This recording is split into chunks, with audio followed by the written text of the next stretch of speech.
Look at they're madly in love. They are. Look at that.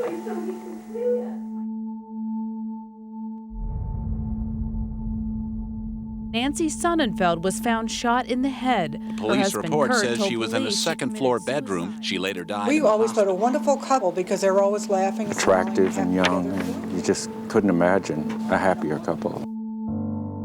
Kurt Sonnenfeld, he was this debonair, really buff, eloquent young man. You know, everybody who met him liked him. He was a videographer for the Federal Emergency Management Agency. This is a box of some of my things from FEMA. My name is Kirk Mitchell. I'm a reporter at the Denver Post. Back in 2001, Kurt went to 9/11 and he videotaped Ground Zero.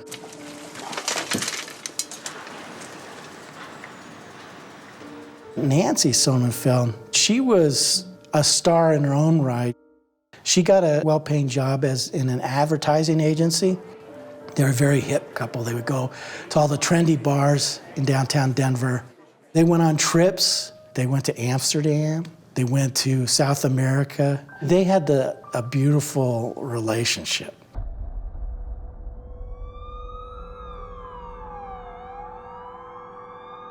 January 1st, 2002, New Year's Day. Get a call of a shooting, individual frantically calling the police saying his wife had shot herself. The evidence didn't really match up with what we were being told occurred.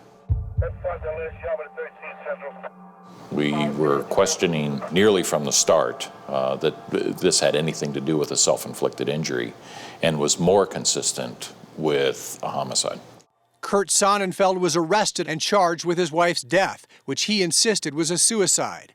But prosecutors suddenly dropped the charge, saying they did not believe they could prove Sonnenfeld guilty beyond a reasonable doubt. After he was released from jail, he took a trip to Argentina. My world had been completely destroyed, and when Paula and I first met, she was the reward for all the suffering that I had been through. He had fallen madly in love with this young woman and decided that he was going to stay in Argentina. 2 years later, prosecutors filed new charges against Sonnenfeld, but Sonnenfeld had moved to Argentina, and prosecutors can't get him extradited. Kurt Sonnenfeld went there so that he didn't have to face trial in Colorado. Do you believe he's going to get away with murder? It's possible. Without a doubt, everybody knew it was a suicide. He is innocent. There's nothing else to say. It's pretty incredible what he's pulled off. My name is Kurt Sonnenfeld. This is my story. I'm Erin Moriarty. Tonight on 48 Hours, the strange case of Kurt Sonnenfeld.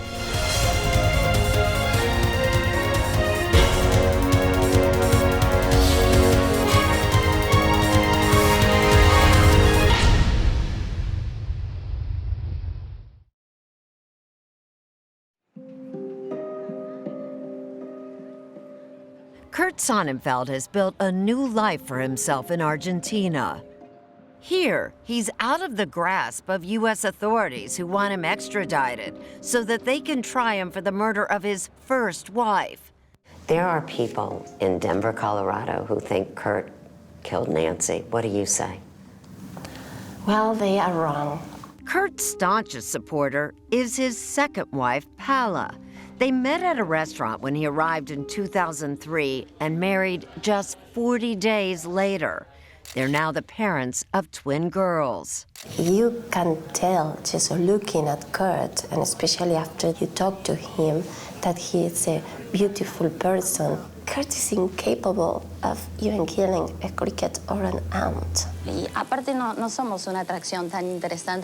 Paula has been at Kurt's side as he's waged a public campaign to clear his name. Oh, you were innocent for the USA justice? Yes, I'm innocent. This is from a 2005 TV appearance in Argentina.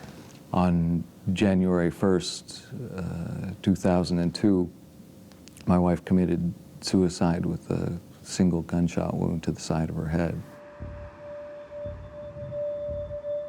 The first policeman that came in said women don't commit suicide.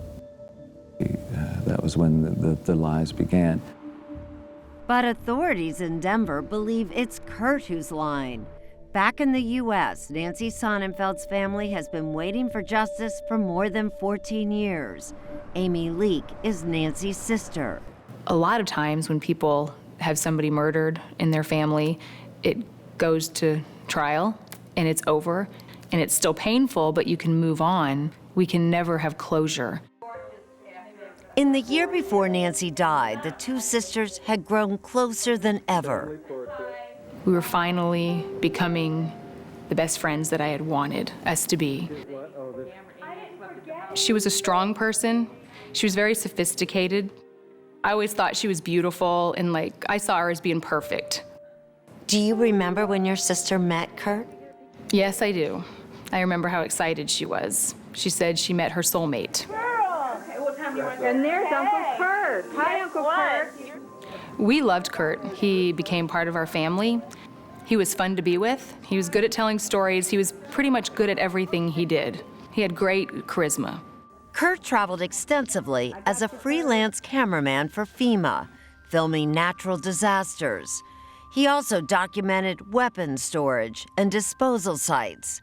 His biggest assignment was being sent to Ground Zero as one of 2 official videographers. I saw this opening that smoke was pouring out of, and it looked just like the entrance to hell to me. The footage shot by Kurt and his partner was seen all over the world, and Kurt seemed to revel in the attention he was getting, appearing in magazine articles and posing with celebrities. I must say that Kurt liked attention, and Kurt liked to be in the limelight. Leslie Lindbergh is Nancy's cousin. And what did she think of that? She was proud of him. She loved him. But there were problems beneath the surface. Leslie says Nancy confided in her that Kurt had a problem with drugs and alcohol, and it was putting a strain on their marriage. Nancy was very concerned about his drug use. She talked to him about it, and he said that he would stop, but he didn't. She saw him going downhill, and she was scared he was going to destroy his life. The last straw came when the couple took a trip to Thailand around Thanksgiving of 2001. It was the turning point that affected the rest of her life. Nancy called both her sister and her cousin from Thailand, saying Kurt had disappeared. She said she found him days later in a hotel room with 2 women doing drugs. Kurt and Nancy returned to the U.S. separately. I even confronted him. I said, Kurt, what did you do in Thailand? I said, even what kind of drugs did you do? And his response to me was, everything I could get my hands on. Nancy filed for a separation. Do you think she intended to actually divorce him? Mm-hmm. We talked about it, and she did. She was planning on moving on. This close friend of the couple, who asked us not to show his face, says Kurt was worried about money. Did Kurt want this divorce? No. He was angry when they spoke about divorcing would ruin their finances. Also, when I think he was worried about the house, because they owned the house together. Had Nancy cut off some of the credit cards that he had? Yeah. She was still more the breadwinner of the family and did what she did to try and cut back on his spending. Despite their problems, Nancy and Kurt spent New Year's Eve together. He says they had arrived home from a party around 1:30 a.m., and just minutes later, Nancy's life came to a violent end. When I heard the gunshot, I ran into the room where she was. I saw her there, bleeding profusely. I was hysterical. The first thing that I did was to hold her, and then I jumped up and called the police. We realized really very, very quickly that this was not a suicide. This was a homicide investigation. Retired Denver detective Jonathan Priest says police were immediately suspicious of Kurt's account. Anytime there's someone else present when somebody kills themselves, those are characterized as attended suicides. Those bother me. But why Do attended suicides make you uncomfortable? Attended suicides, people rarely kill themselves in front of other people. Most suicides occur when people are alone. And there was something else that troubled first responders. There was a very fine mist of what appeared to be blood staining on his face. The mist staining suggested he was near her at the time of the firearm discharge. That this was blood spatter at the time the gun went off? Yes. Kurt also had a bruise forming around his right eye, possible evidence of a struggle. But most telling to the officers on the scene was the unusual location of Nancy's gunshot wound towards the back of her head. We asked Dr. Amy Martin, who was Denver's assistant medical examiner, to demonstrate. It was a little bit above the ear hole and behind her ear hole on the right side of her head. So in approximately this area here. Now you've got to angle the gun so that it's going upwards and also a little bit behind. Wait, this is very awkward. I don't think I have ever seen a clear self-inflicted gunshot wound in that part of the head. And what about the fact that it's what you call a non-contact, that it's not up against her head? The gun was not held up against her head. That's unusual also. It does occur. When I look at her wound, I just would wonder why would you shoot yourself that way? If you're going to shoot yourself, why wouldn't you just shoot yourself in the temple? It's a lot easier to hold the gun to your temple. Nancy Sonnenfeld died in the hospital later that morning, New Year's Day, 2002. She was 36 years old. Dr. Martin ruled her death a homicide, and police believe Kurt was her killer.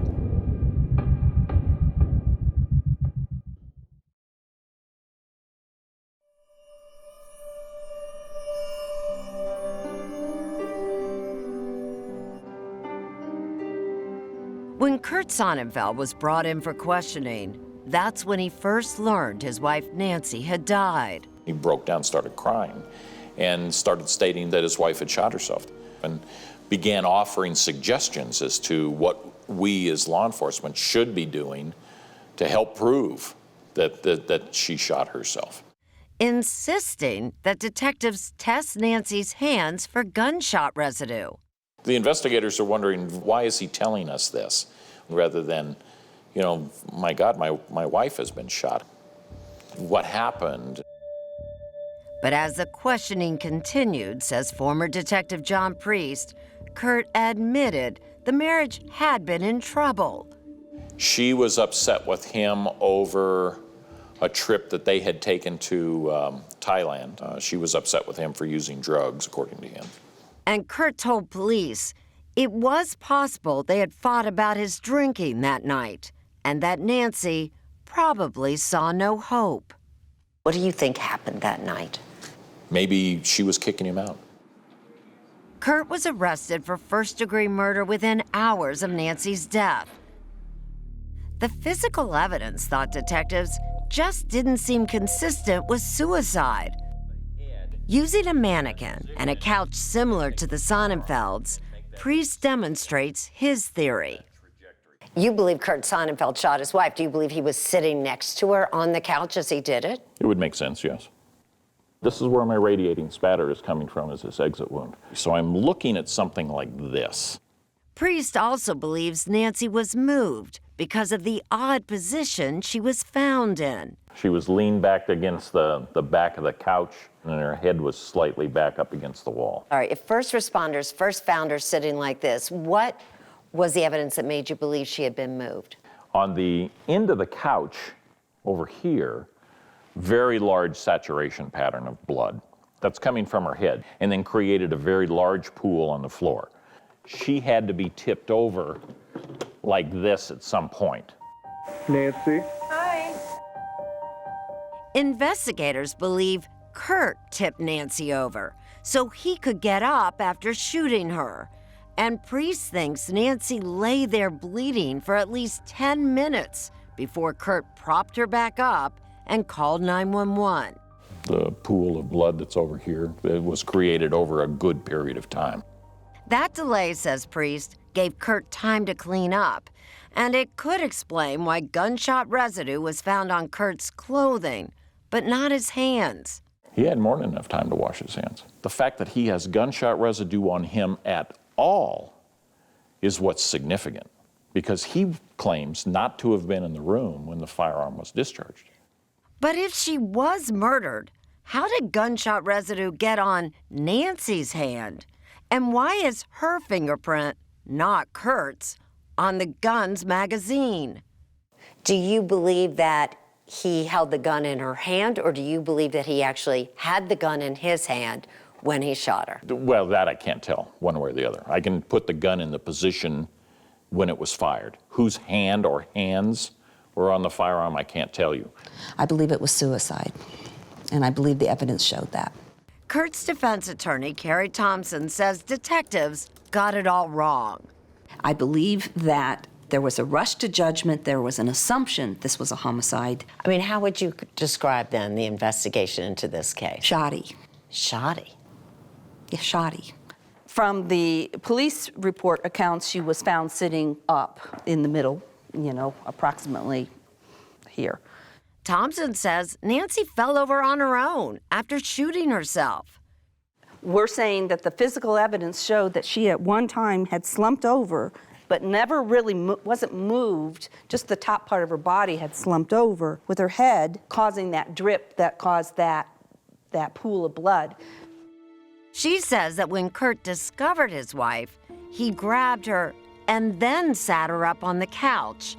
And that, Thompson says, could account for that blood mist on his face. She was still breathing, which means she could have sprayed out some blood herself onto him. She has no blood in her nose or her mouth, so how do we have expirated blood?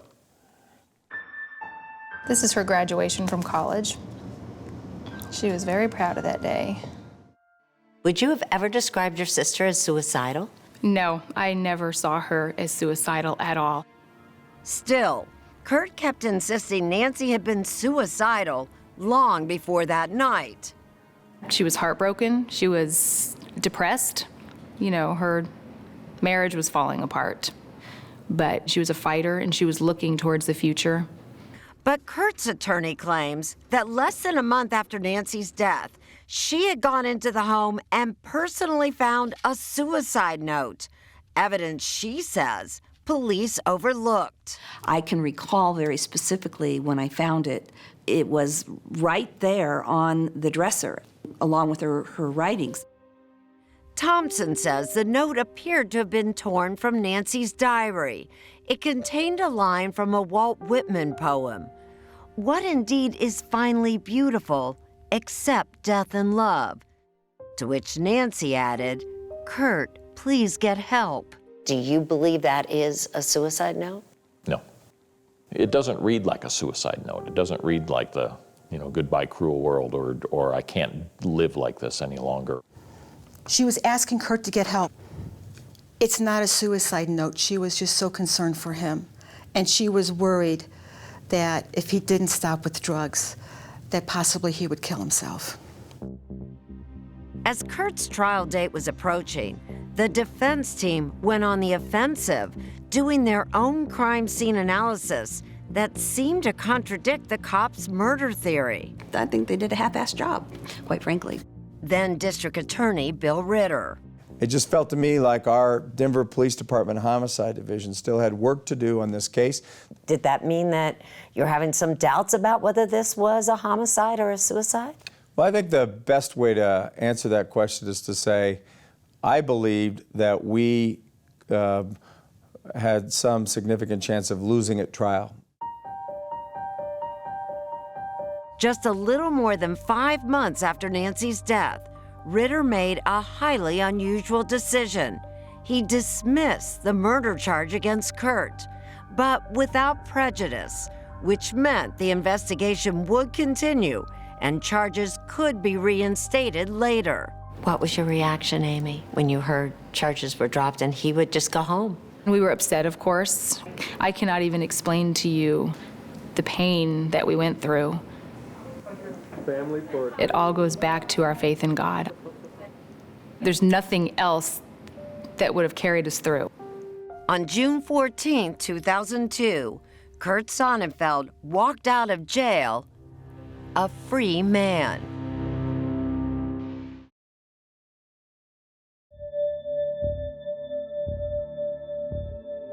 The murder charge against Kurt Sonnenfeld had been dropped, but for months after Kurt's release, Denver police continued to dig for new evidence, starting with Kurt's computer. He says that he was in his office. He said he was in there on his computer when he heard the firearm discharge and went in to check on his wife. When his computer was checked, did that check out? No.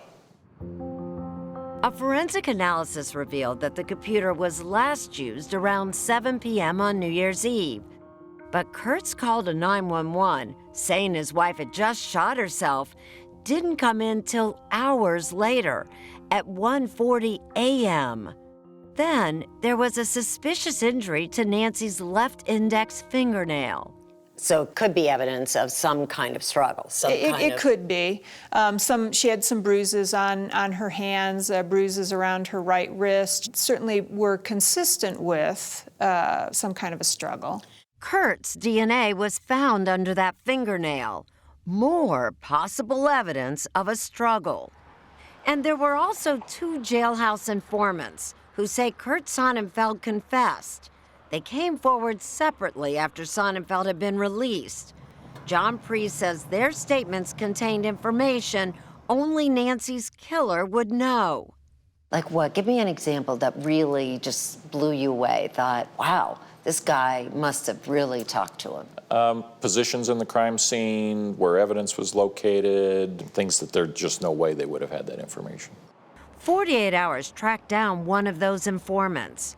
Robert Dreyer has a history of identity theft, fraud, and forgery.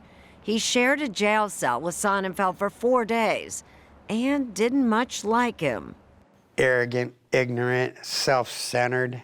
Dreyer is a hard man to pin down, but he claims Kurt told him about the night Nancy died. What happened at the party?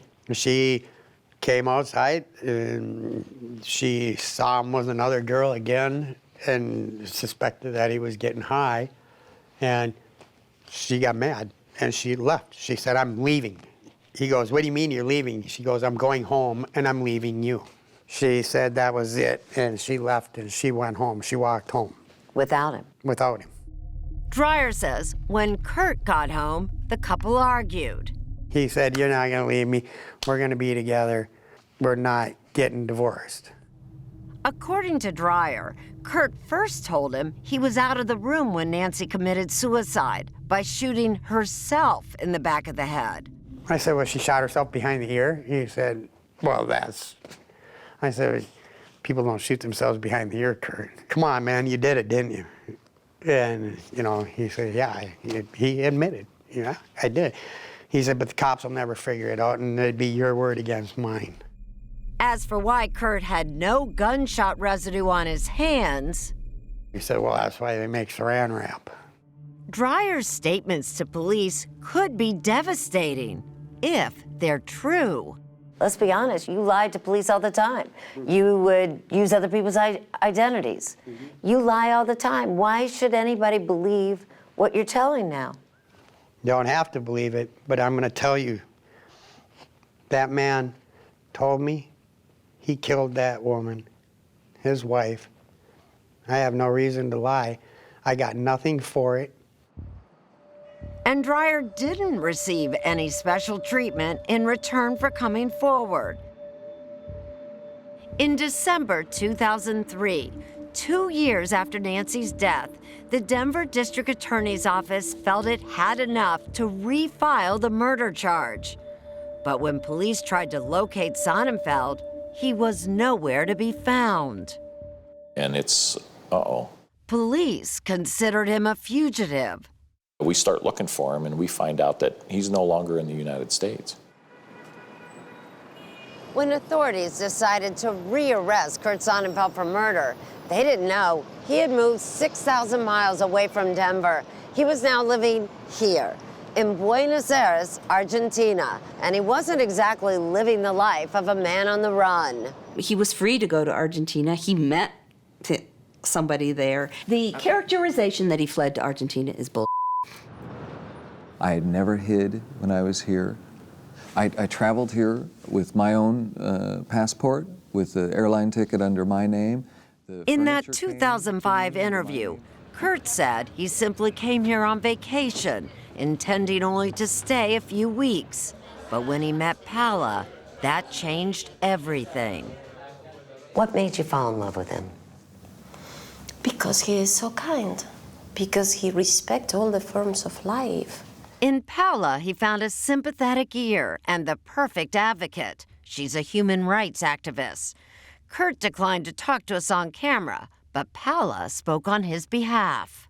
You knew from the very beginning he had been accused of killing his wife. Yes, he told me everything about him. And did that put you off at all? Did that make you a little nervous about being around him? Oh, of course not. It just made me sad because the story is terrible. Kurt settled into his life in Argentina with Paula. He found work as a freelance cameraman, but their life was interrupted after those charges were refiled in the U.S. Sonnenfeld was suddenly arrested by Interpol. This could not be happening. Kurt was taken to Argentina's Devoto prison, while U.S. authorities fought to have him extradited and sent back to Colorado. Did you fear during that time that he was going to be extradited? It's always fear, but in this case, I trust in my country. Kurt was jailed for nearly 7 months, but in March 2005, a judge in Argentina rejected the extradition request. He ordered Sonnenfeld's immediate release. The reason? Colorado has the death penalty. We were never going to be trying to get the death penalty for Kurt Sonnenfeld. Then Colorado Governor Bill Owens. I signed promises that we wouldn't seek the death penalty. These promises were affirmed by the Denver District Attorney and every other party involved. I was frustrated. That he wasn't going to come back to the States. But it wasn't over yet. The extradition ruling was appealed. So Kurt launched his own public relations campaign. A lot of people saying that these charges were a mistake. And for the first time, Kurt claimed that U.S. authorities are really after him for what he saw at Ground Zero. Some of my things from FEMA. And that his life is in danger.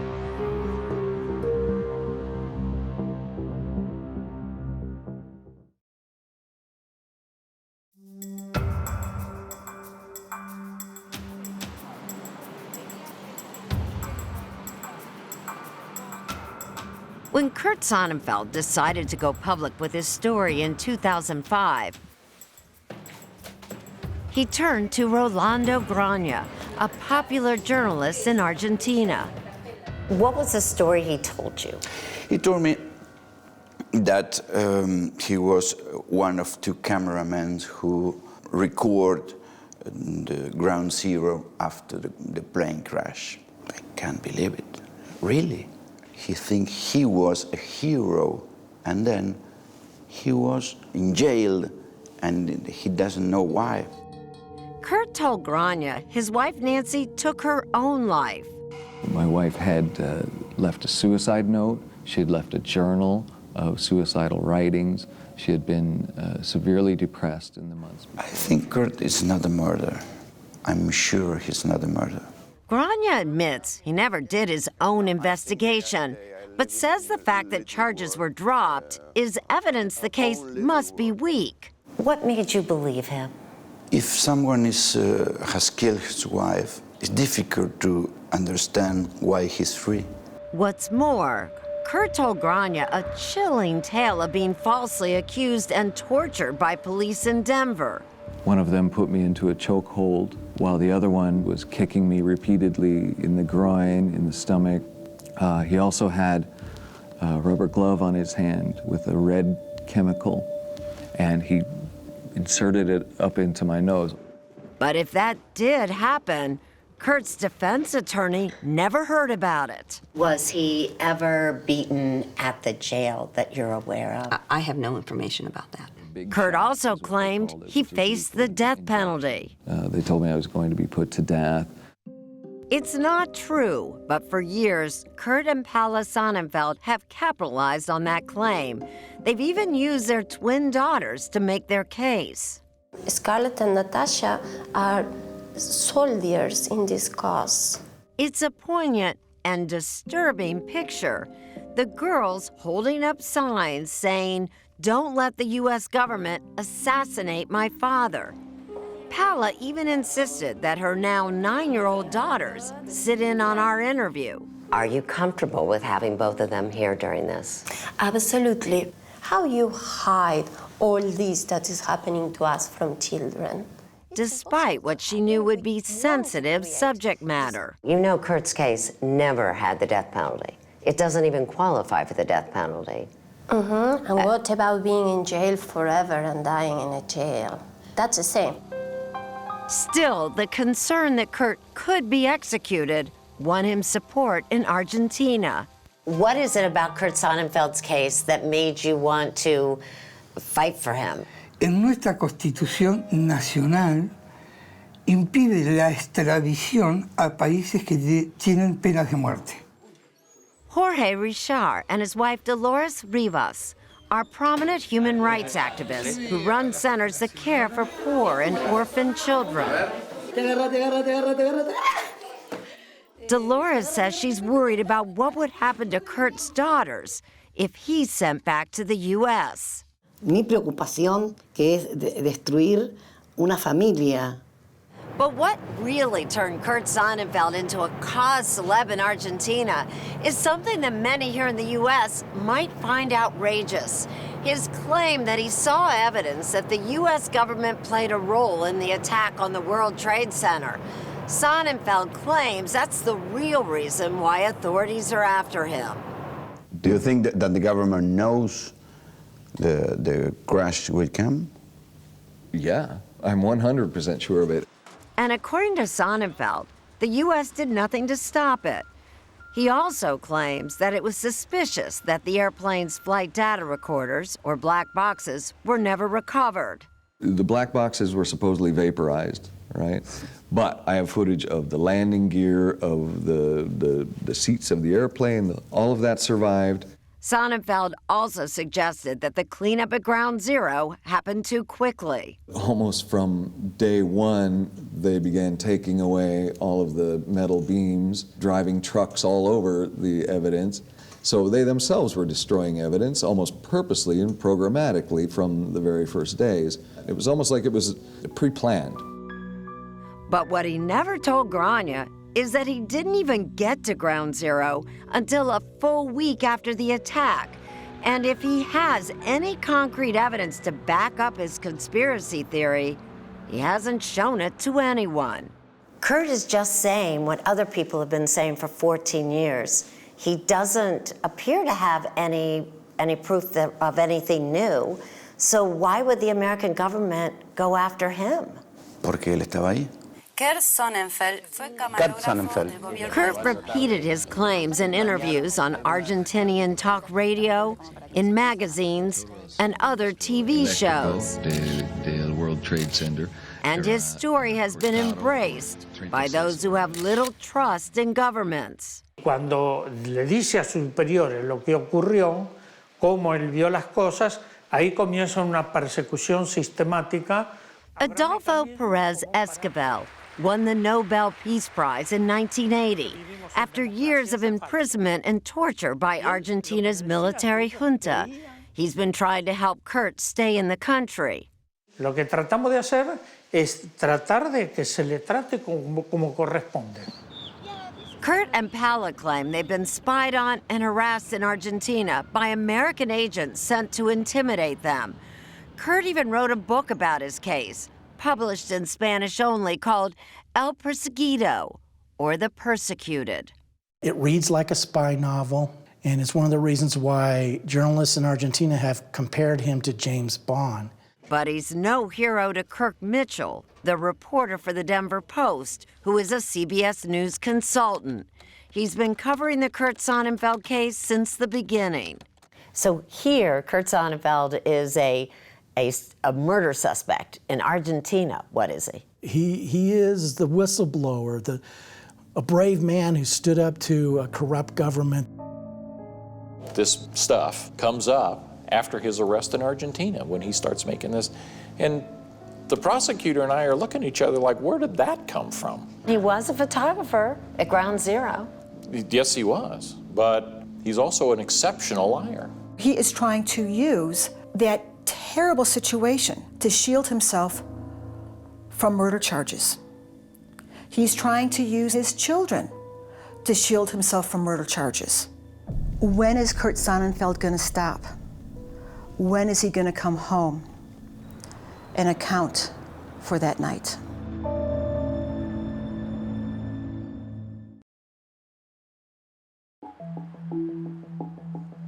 More than 14 years have passed since Nancy Sonnenfeld's death, and her family still clings to the hope that Kurt will someday go on trial for murder.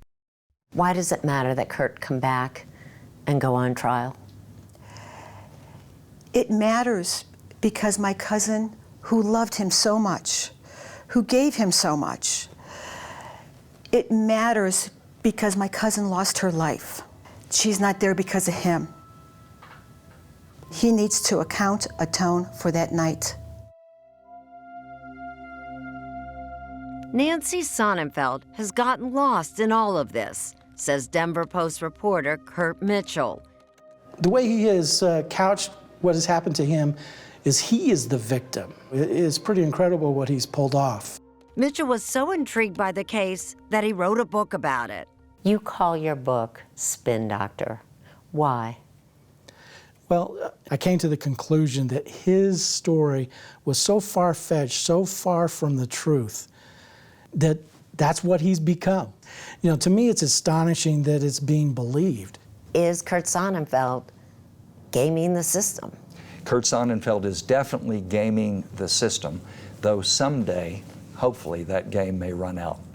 Former Colorado Governor Bill Owens says Sonnenfeld has come up with a novel way to avoid prosecution by cleverly spinning the horror of 9/11 to his own advantage. There are a lot of people around the world who want to believe the worst about our country. And when he says, look, I'm a victim, intelligence agencies are after me, there are a lot of victims in this case. Not one of them is Kurt Sonnenfeld. Nancy's family continued to live in limbo as Kurt's case dragged on through the Argentine courts. In 2014, it landed on President Cristina Kirchner's desk. Well, there's politics that get wrapped up in these cases. The current president of Argentina comes from a party that was very antagonistic towards the U.S. A fact that Kurt and Paula seem to be counting on. I know that my government is going to protect us. We will fight for Kurt, and we are not alone. And Paula may have been right. In 2015, during the final weeks of her presidency, Kirchner's administration ruled that Kurt Sonnenfeld will not be extradited, stating that to do so would be a violation of human rights. Human rights? What about my cousin? What about her human rights? I absolutely believe it's political. I believe that Mr. Sonnenfeld has built an aura as a martyr, as a hero, and I think the politics of Argentina have protected him from a murder charge. Kurt and Paula wouldn't comment to us, but shortly after the ruling, Paula tweeted, "We're living the first day of the rest of our lives." Has the murder suspect outsmarted the U.S. government? It certainly looks that way. But Nancy's cousin is determined Kurt will never find peace. Lies, the manipulations, they go on, and it will come out. And I will be alive to see it, even if I have to go to Argentina. I will look that man in the eye again, just so that he knows I am still alive. Smile! And I am here for my cousin. And I will never let this die. Bye!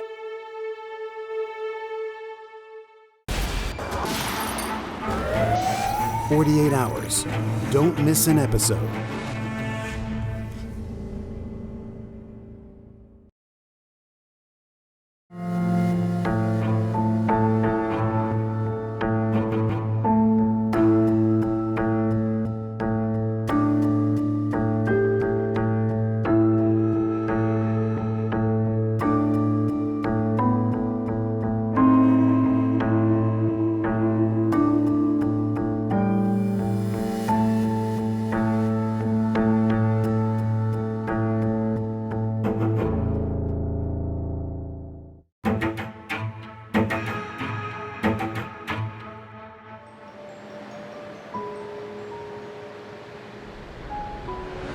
Hi, this is Conrad Roy.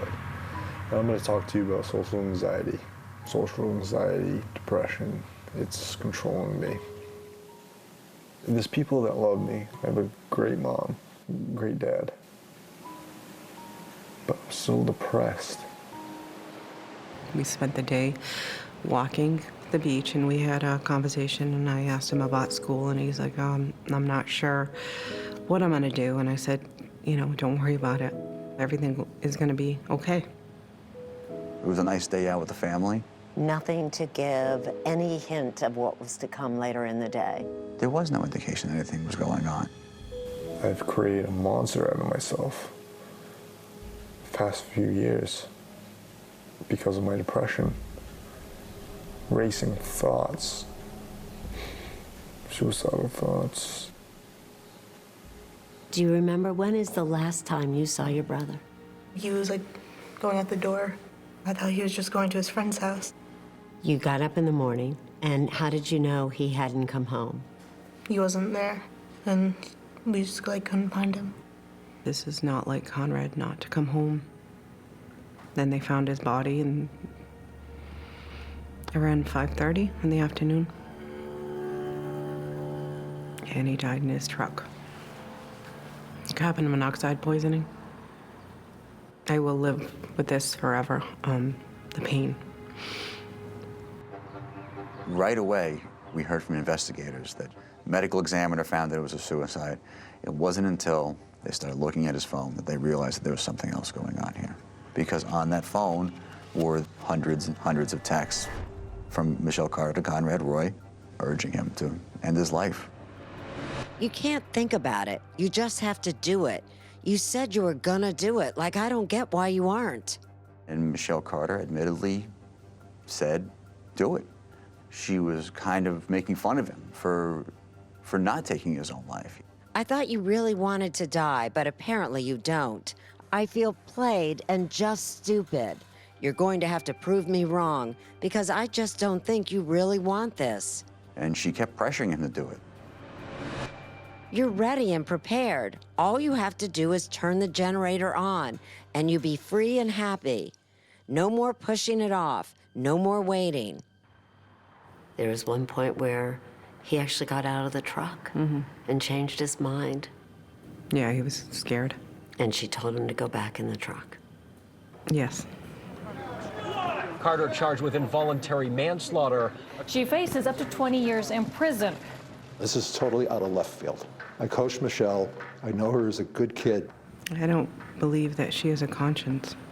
She knew exactly what she was doing and what she said. Hang yourself, jump off a building, stab yourself. I don't know. There's a lot of ways. And it's the texts that become the weapon. How could she cause a death when she was 35 miles away? In these circumstances, this is almost akin to loading the gun and handing it over. Who knows? Who knows when you have your hand on the trigger when you're sending a text?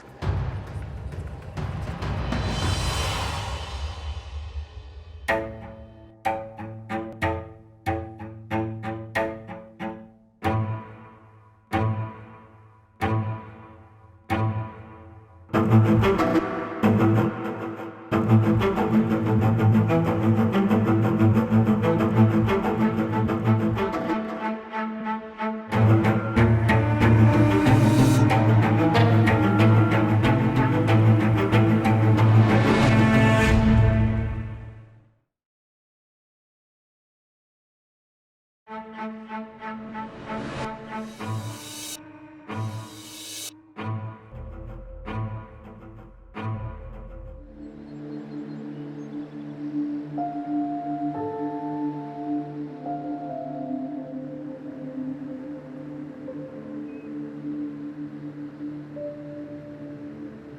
not realistic. What's going in my head that keeps on piling and piling and piling. 1 month before 18-year-old Conrad Roy took his own life, when the minds of many teens wandered to carefree summer days, Conrad's thoughts were more serious, introspective. I need to be comfortable in my skin. Sitting at his computer in his home in Fairhaven, Massachusetts, Conrad recorded his thoughts on coping with his depression. I need to relax. I really do. He wanted to excel. He was just wanted to be this like great person, but in my eyes. Conrad's mother, Lynn, explains that her son could be his own toughest critic. He was rough on himself. He really, really struggled with just disappointing, I think, myself and his dad. And the sooner I like myself, the better I'm going to be. Lynn Roy thought her son was getting better. I do have a lot going for me. He was getting professional help and on an antidepressant, Celexa. He had been licensed to be a tugboat captain like his dad. That's a huge accomplishment, to be a captain. Had just graduated high school, and college with a scholarship was on the horizon. And he was doing everything that was positive, that was, looking towards his future. But on July 12, 2014, Conrad drove to a parking lot and, using a gasoline-powered water pump, sat in his pickup truck as it filled with carbon monoxide, knowingly inhaling the deadly fumes, killing himself. All the while, his friend Michelle Carter, then 17, was encouraging Conrad from more than 30 miles away on her phone to take his own life.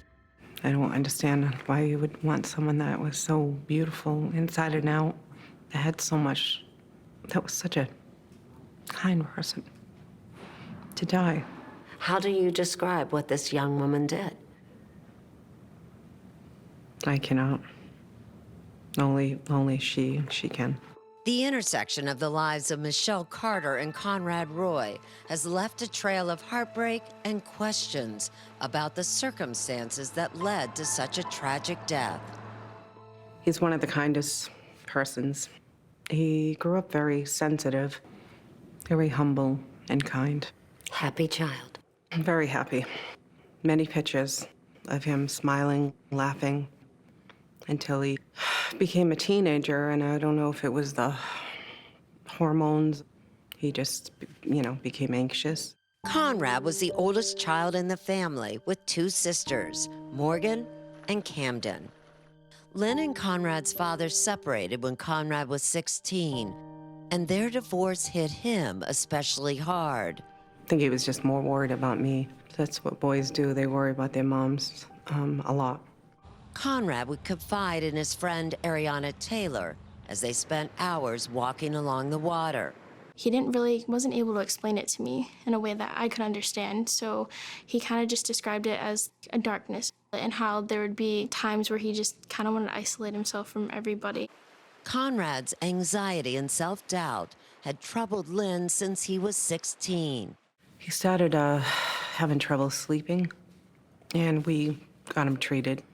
And then he had his first suicide attempt a year after, the age of 17. Conrad had overdosed on acetaminophen.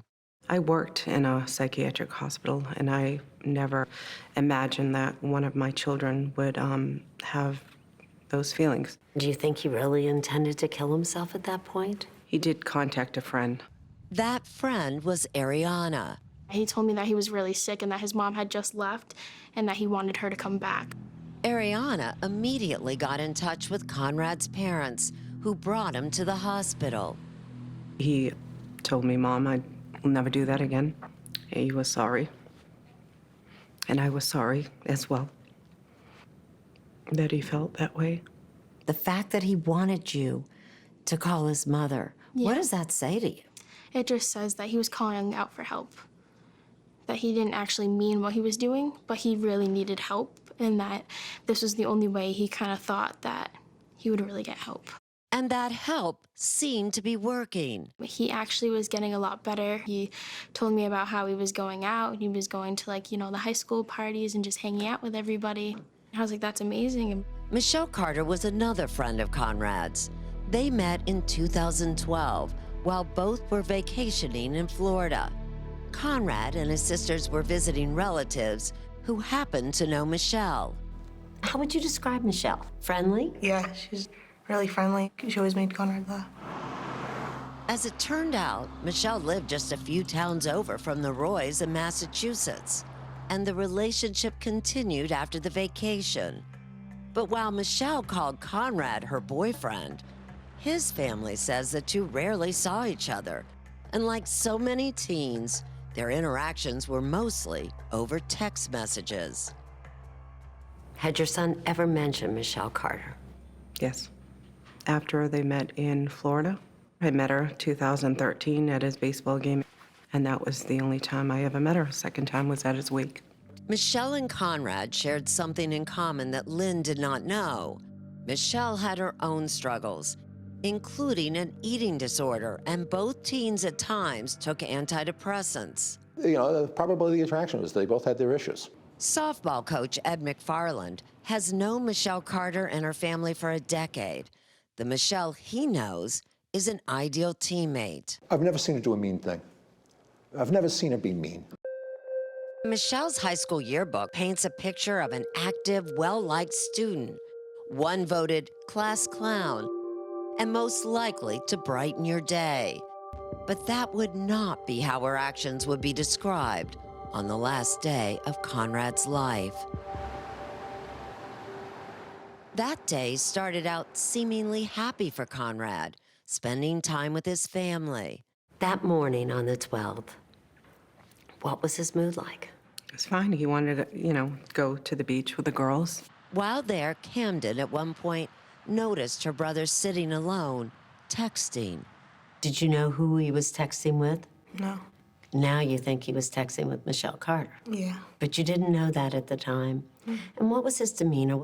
I don't know, he kind of seemed like anxious, like when he was like texting. Conrad then took his sisters out for ice cream, where his mood seemed to lift. And when you think back on that, would you have ever guessed there was anything wrong that afternoon? No. After going home, Conrad left at about 6 p.m., telling his mother he was going to see a friend. And I asked him if he was going to be back for dinner, and he said he didn't think so, and that was the last words that he spoke to me.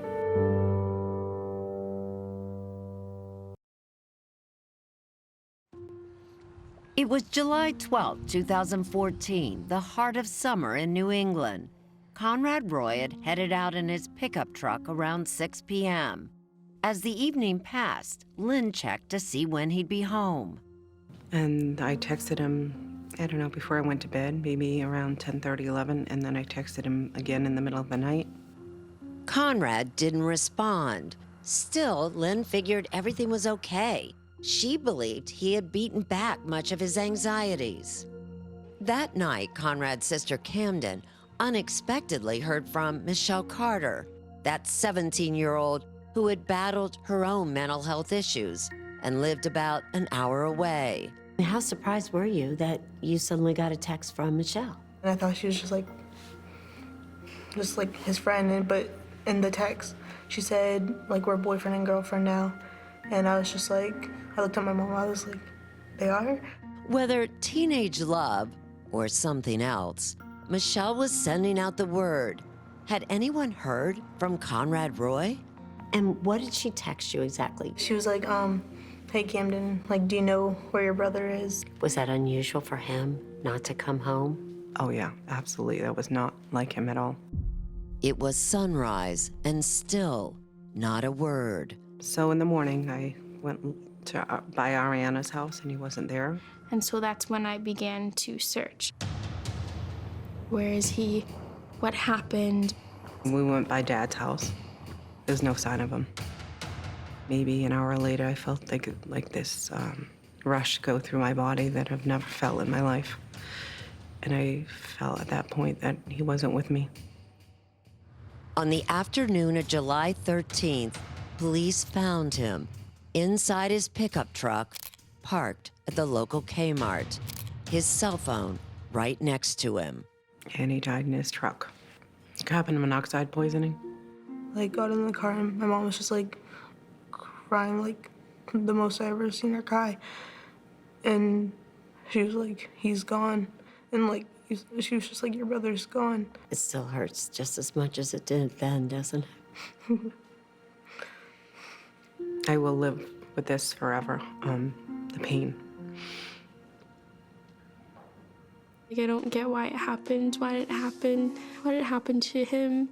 And Michelle seemed to take Conrad's death as hard as anyone. Once again, a text was her choice of communication, this time to Lynn. I am so very sorry. Conrad meant so much to me. No one questioned the suicide until cops got a hold of Conrad Roy's phone.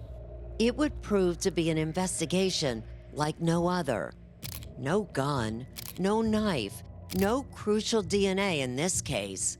Only this, a trail of words, starting with those on the cell phone, messages with Michelle Carter. And once investigators found this dialogue, they knew that there was something else up.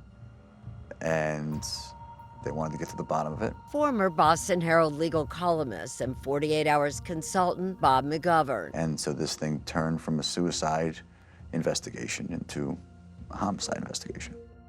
Michelle seemed to be encouraging Conrad not to live, but to die. Texts flew between the two of them for more than a week, right up to the moment he took his own life. I'm determined. I'm happy to hear that. When you get back from the beach, you gotta do it. No more thinking. Yes, no more thinking. You need to just do it.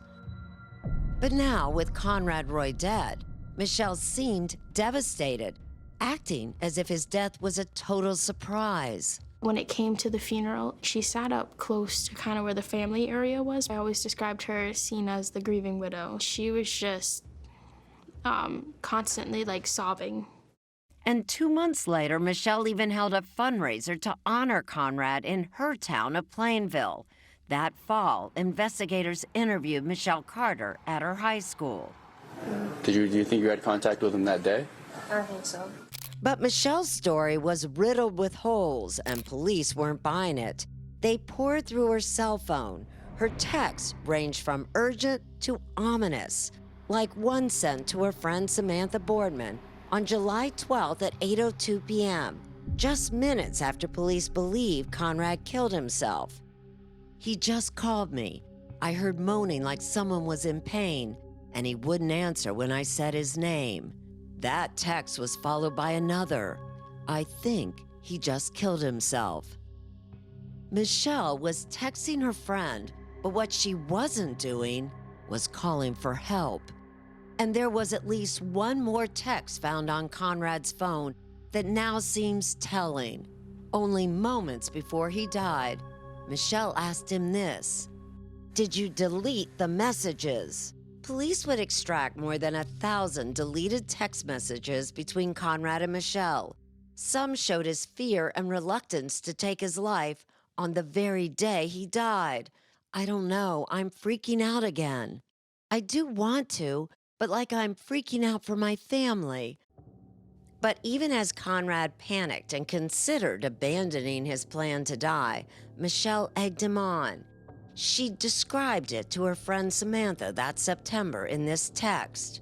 "Sam, his death is my fault. Like, honestly, I could have stopped him.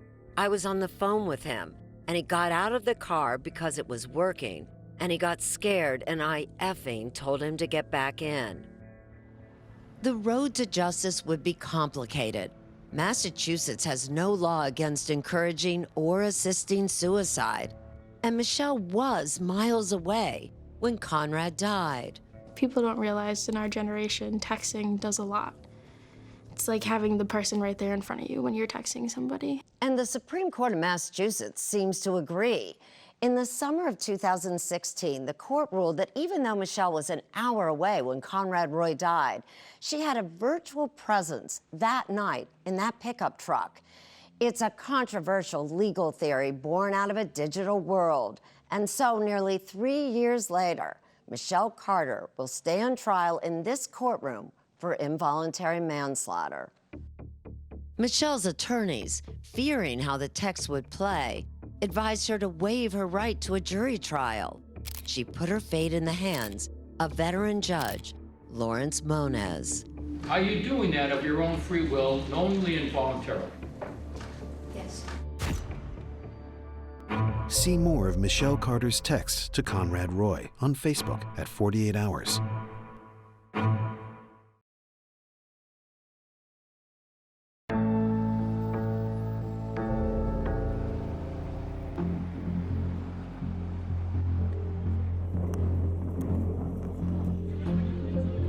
She assisted and devised and advised and planned his suicide. Inside this Massachusetts courtroom, Michelle Carter, now 20 years old, looks more like a prep school student than a criminal defendant. And on July 12th, 2014, as his truck was filling with carbon monoxide, he was scared. He got out. It was the defendant on the other end of the phone who ordered him back in, then listened for 20 minutes as he cried in pain, took his last breath, and died. The alleged weapon in this case? Michelle Carter's own words. What she did, in theory, according to the prosecutors, is she recklessly caused Conrad Roy's death. The state's case revolves around Michelle's chilling text messages to Conrad as he was apparently having second thoughts the day he took his life. The defendant texted Conrad, "You can't think about it, you just have to do it. You said you were going to do it. I don't get why you aren't." And then there was this. 10 days before he died, Michelle sent him this text message assuring him not to worry about his family's feelings. Yeah, they'll probably blame themselves for a while, but they will get over it and learn to accept it, a notion that baffles and upsets Conrad's mother. I think she needs to be held responsible for her actions because she knew exactly what she was doing. Lynn Roy testified that on the last day of his life, Conrad was in a good frame of mind. He was eating tortilla chips and guacamole on the way to the beach.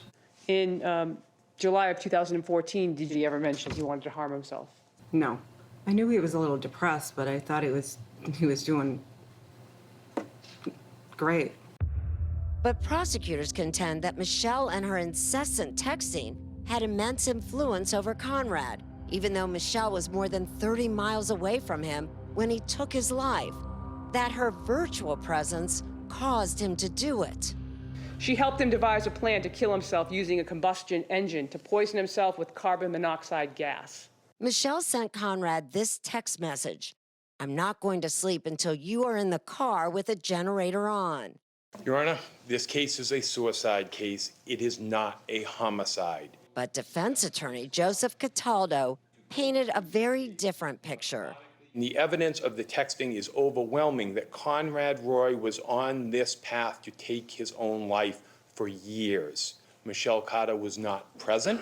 Michelle Carter had been texting with him. She did not physically see this individual for over 1 year. The defense brings up Conrad's acetaminophen overdose when he was 17 and claims he had been suicidal for years, in part because of his parents' divorce, and he had a contentious relationship with his father. And if the judge is considering Michelle's text messages, he should look at all the messages between the teenagers. Even up to a month before Conrad's death, Michelle seemed like a concerned friend, trying to help a socially awkward and emotionally fragile Conrad. On June 19th, Michelle texts Conrad, "Are you 100% positive You're never going to commit suicide? Be honest with me. Do you think about doing it? No, I'm not. In other messages, she talks about wanting to take him to a therapist or a mental health hospital. But on July 1st, 11 days before his suicide, texts between Michelle and Conrad took a sinister turn. Prosecutors let the words tell the story. She talked him out of his doubts, point by point. She assured him that his family would understand why he did it. She researched logistics. Michelle had been sending Conrad suggestions on how to kill himself for weeks. Hanging is painless and takes like a second if you do it right. But what would drive anyone to send a text like that? Prosecutors say Michelle was desperate for friends and attention. And she got it when she talked about her suicidal boyfriend. Just days before he died, she sent texts to girls she wanted to be close with in an effort to get their attention and sympathy. Lexi Evelyn, please. Pretending Conrad was missing. Do you remember getting a message about Conrad being missing? Yes. He's missing, like they don't know where he is. Prosecutors say Conrad still being alive presented a problem for Michelle. She could be exposed as a liar. So it was important he kill himself.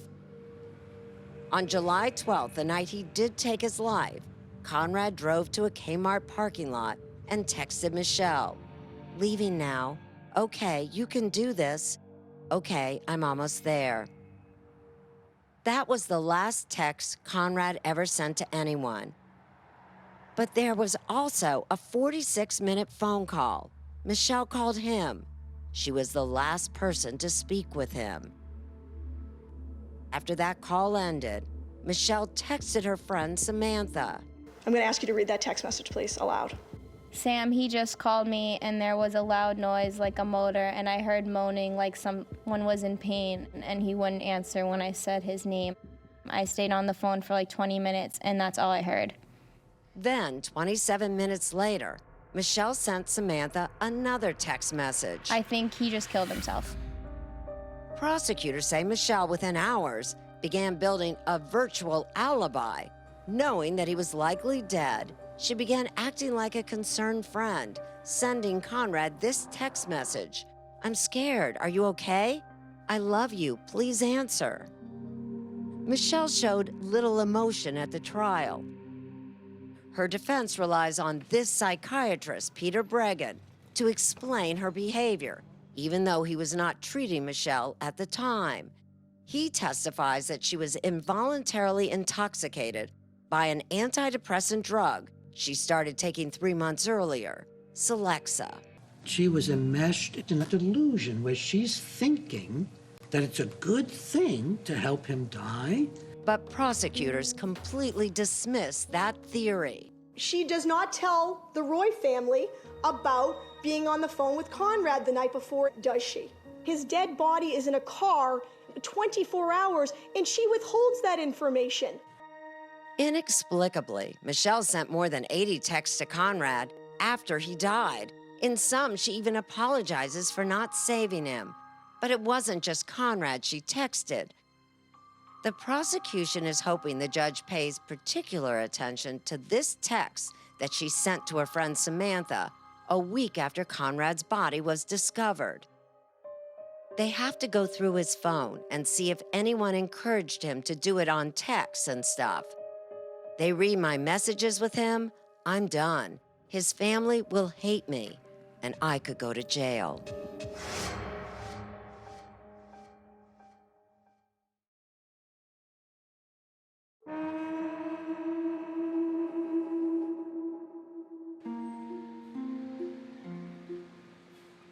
Her actions, Your Honor, on July 12, 2014, caused the death of Conrad Roy.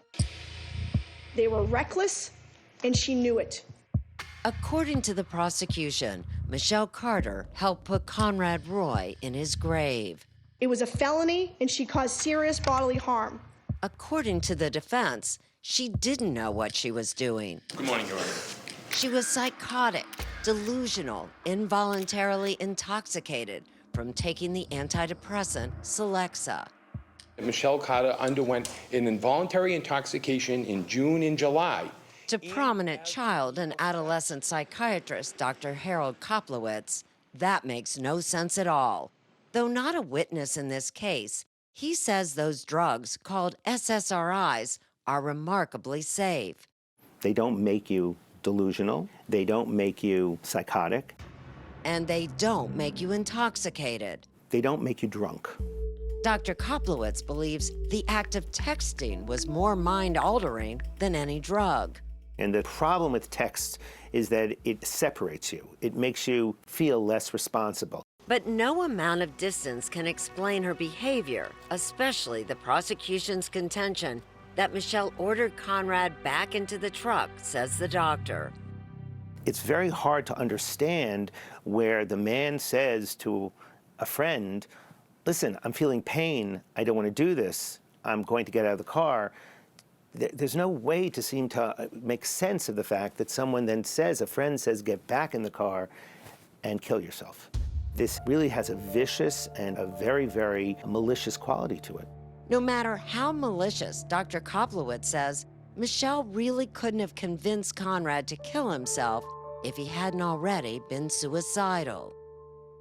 So while Michelle could not force Conrad to kill himself, she could enhance his risk of killing himself. She could encourage him to complete the act because he was already on his way. And simultaneously, she could have screamed out for help, which might have prevented this deadly outcome. I want to recover from this, and I feel like I haven't recovered from it yet. I feel like I still have a long way to go. Clearly, these heartbreaking videos now posted on YouTube show a young man looking for that different outcome, says Dr. Koplowitz. You expose yourself like this, it says, please help me. I've created a monster out of myself the past few years because of my depression. Sadly, Conrad Roy is not alone. According to the Centers for Disease Control and Prevention, We lose approximately 4,600 young people between the ages of 10 and 24 to suicide each year. One reason is that teenagers are simply more prone to depression. Another reason, they're more susceptible to peer pressure. Which is why the Netflix show 13 Reasons Why has caused such an uproar. In the show, a teenage girl dies by suicide and leaves 13 recordings to other teens whom she blames. I think it's one of the most dangerous programs on the air right now for the simple reason that it glamorizes suicide. Unfortunately, suicide's very contagious. We know that teenagers who watch these kind of TV programs are more likely to think about suicide, are more likely to attempt suicide, are more likely to commit suicide. It appears that Michelle Carter may have been one of those teens influenced by what she saw on TV. Not 13 Reasons Why, but perhaps an episode of Glee. When an actor on Glee died of an overdose in real life, the show wrote his death into the script.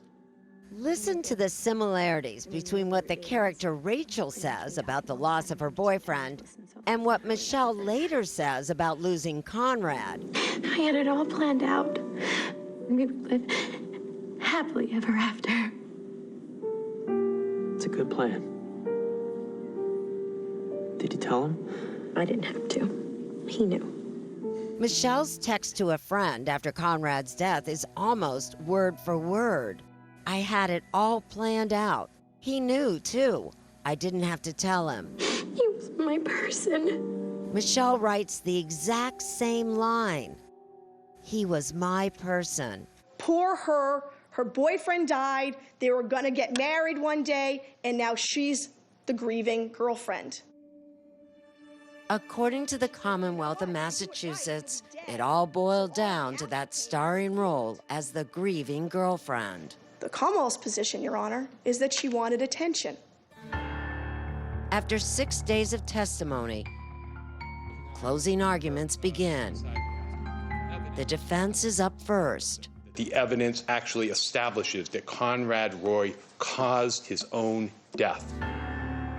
Joe Cataldo reminds the judge that Conrad had attempted suicide before and points to a text Conrad wrote to Michelle. There's nothing anyone can do for me that's gonna make me want to live. It's very bad to hear, but I want to let you know that truthfully. The decision to die was Conrad's, not Michelle's, says Cataldo. He created this situation, Your Honor. Most importantly, Michelle was nowhere near Conrad when he killed himself. There's no evidence that Michelle Carter has any physical actions whatsoever in this case with Conrad Roy's decision. It was all of his physical activity. But prosecutor Katie Rayburn gets the last word. Although she wasn't physically present, she was in his ear, she was in his mind, she was on the phone, and she was telling him to get back in the car, even though she knew he was going to die. She absolutely knew it was wrong, and she absolutely caused the death of this 18-year-old boy. And I ask you to find her guilty.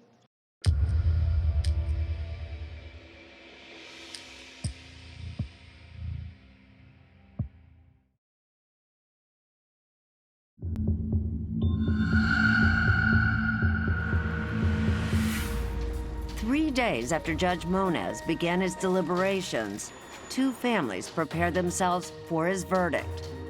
Mr. Roy. For the Carter family, freedom is at stake. For the Roys, it's about justice for their son. She instructs Mr. Roy to get back into the truck, well knowing of all of the feelings that he has exchanged with her, his ambiguities, his fears, his concerns. The judge said Carter caused a dangerous environment, and under Massachusetts law, she had a duty to save him. She called no one. She did not issue a simple additional instruction: get out of the truck. Ms. Carter, please stand. This court, having reviewed the evidence and applied the law thereto, now finds you guilty on the indictment charging you with the involuntary manslaughter of the person Conrad Roy III. Guilty. A verdict that is groundbreaking in terms of recognizing the deadly power of words, but one that leaves no winners, just heartbreak. I know we all wish that he had the opportunity to grow up into adulthood, to become a tugboat captain, and to enjoy his future. Nearly 7 weeks after being convicted, Michelle Carter, who is out on bail, arrives for sentencing, where hostile words greet her. She could face 20 years in prison. Please remain standing for one moment while you are sworn. First, Conrad's father and sister recall a life cut short. Not a day goes by without him being my first thought waking up and my last thought going to bed. Michelle Carter exploited my son's weaknesses and used him as a pawn in her own well-being. She has not shown any remorse. Where was her humanity? The prosecutor reads a statement from Conrad's mother, Lynn, who found it too difficult to speak. I do not know where to begin. I pray that his death will save lives someday. Lynn wants to make it a crime to encourage suicide.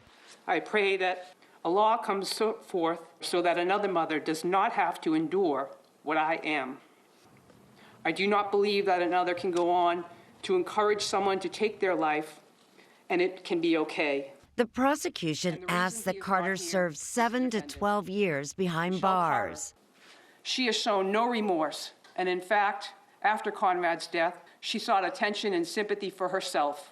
All she had to do was say, "Get out of the car." Michelle Carter does not speak at sentencing, but her attorney does and asks for probation.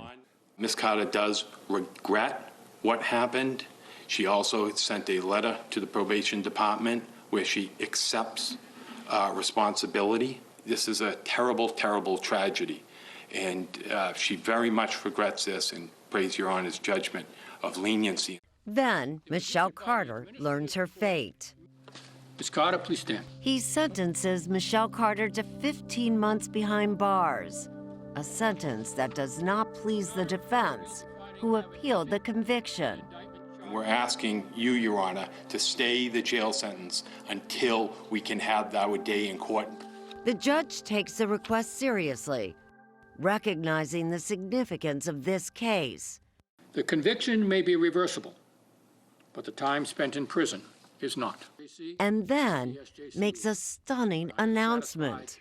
That a grant of a stay through the Massachusetts court system only is warranted.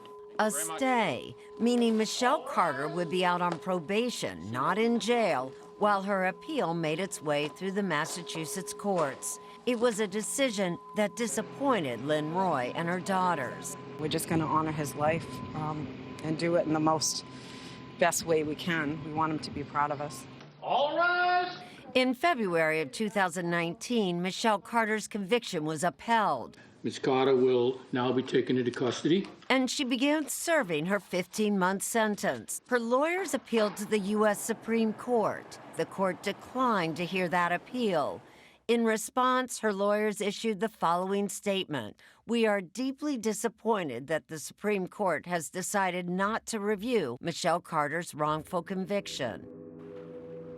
Lynn Roy's focus now is on changing laws. What would you like there to be? What kind of law? I would love one in honor of him, his name, Conrad's Law. There's people that love me. I have a great mom. My son mattered. He matters. Will always matter. Someone that had a family and future and mom and dad. I will never get over him.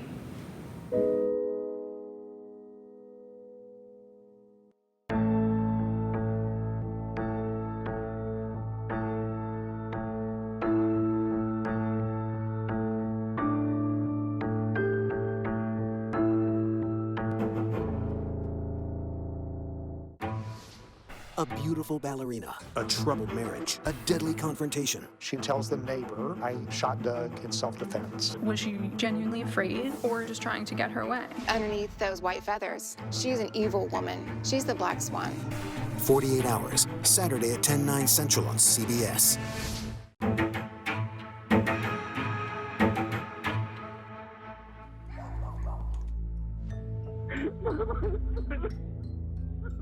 There's definitely mysteries involved in this case. It was a cold Halloween morning, even had some snow on the ground. The call came out at 5:37 in the morning. My wife shot herself. Kristen Trickle had called our dispatch. He met us on the porch. Exactly, where's the house? It's right here. It's this one with red and white. Did he seem upset? I mean, there were tears coming down, and it was hard to understand, was choked up. We go up to the door, start making announcements inside. Hayes Police Department. Looking to my left is when I first see Kristen. I kind of focused in on her jaw moving. I could see the movement of her jaw. We've got a pulse. We're going to start CPR. You have a pulse? Yeah. Yep. So she was still alive? We were hopeful. Could she be saved? No.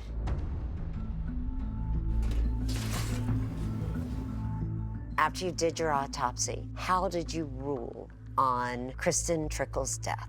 Homicide or suicide? Suicide. Suicide. The victim's family in this, right out of the gate, was just adamant that this was not a suicide. The scene was kind of unusual. We had a female with a large weapon laying in bed, and it's not common to see that. You have a replica or a very similar type of gun. Can you show it to me? Sure. How large? Oh.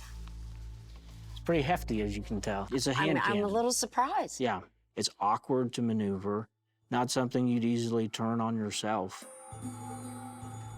We had evidence that led us to believe that Colby Trickle had killed his wife. I do not believe he did it. I was Colby Trickle's defense attorney. When he called 911, she was still showing signs of life. Had he intended to murder her, it just seems odd that he would call immediately. I think it's very possible that Kristen Trickle picked up a gun that night in great anguish and ended her life. A professional came in and looked at the life of Kristen, dug into basically every aspect of her life, got into who Kristen was prior to her death. So basically, this is a psychological autopsy, trying to figure out the state of mind of a person who died. That's difficult to do, isn't it? Yeah. And had this ever been done in the state of Kansas before? Never in a criminal case, no.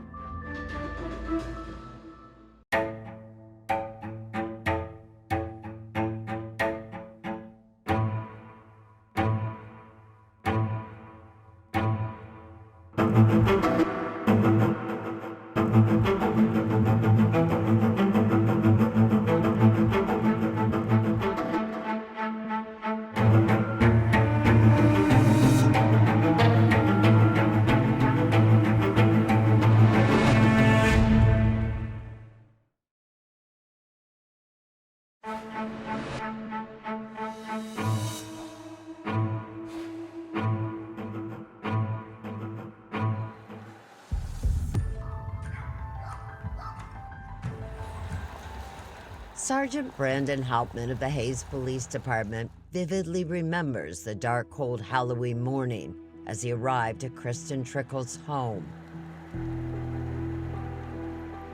The bedroom she was in is actually this window on the left. Oh, the bedroom's right there. Yeah, that's the bedroom right there. And the moment he found the 26-year-old near death in bed. I could see the firearm. From what I could tell initially, a large caliber revolver, and laying across her abdomen about like this. How was she dressed? Almost fully undressed. She was just wearing underwear. After Kristen showed signs of life, the sergeant quickly moved the revolver away from her and carried Kristen into the living room for CPR. The only injury that I could see at that point was the entrance wound. And where was that entrance wound? Underneath her chin here.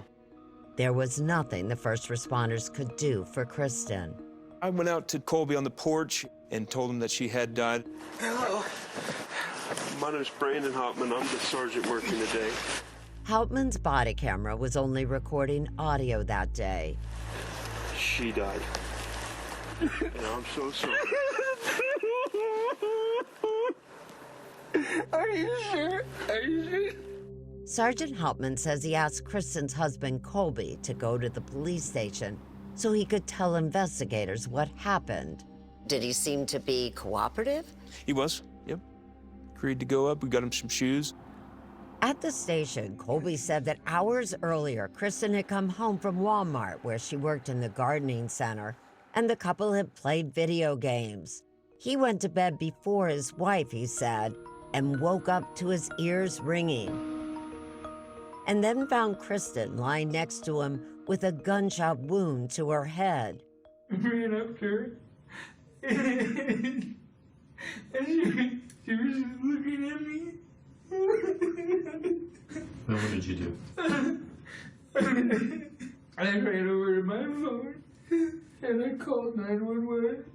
Colby told investigators that while he was on the phone with 911, he checked Kristen's pulse but felt nothing, and then picked the revolver off her body.